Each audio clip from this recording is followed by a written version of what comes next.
চাষে ডাইকে নাও একটু আদর্শ দাও।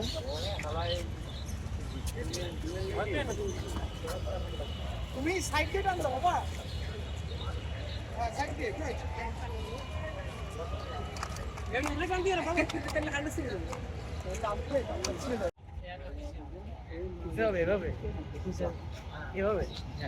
সরব ভাই একটা তুলেন না এভাবে। তার হলো কেন কষ্ট আছে বুঝছেন কেন? হ্যাঁ ও নাইস নাইস নাইস। এই যে বাইরে না না নো নো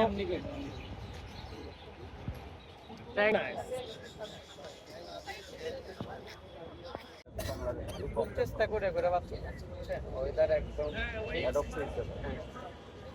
বাচ্চা 3-4 বার মারা গেছে তোলার পরে, তারপরে কারণ আজকে তো আপনার ইয়ে হ্যাঁ শীতে লং বাংলাদেশের মাত্র লং না বসুন্ধরা টিস্যু অশুদ্ধতার বিরুদ্ধে এক বিন্দুও ছাড় নয়।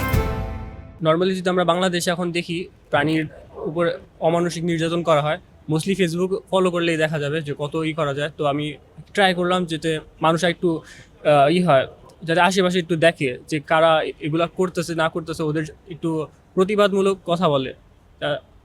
এটাই আমি আর কি একটু অ্যাওয়ারনেসটা দিতেছিলাম যে এটা আসলে বলতে গেলে বাংলাদেশের আইনের একটু কঠোর ব্যবস্থা নেওয়া উচিত। আমরা যদি আমাদের আশেপাশের প্রতিবেশী দেশগুলোতেই দেখি, ওরা এটা নিয়ে অনেক স্ট্রিক্ট। ওদের যদি কোনো ভিডিও দেখা যায় ফেসবুকের মধ্যে যে কেউ এটা করতেছে, পরের দিনই পুলিশ তার অ্যাকশন নিতেছে।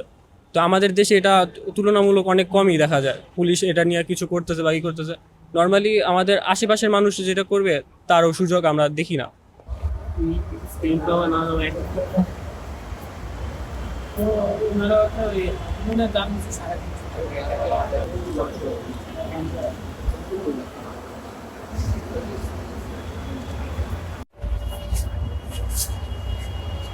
Yeah.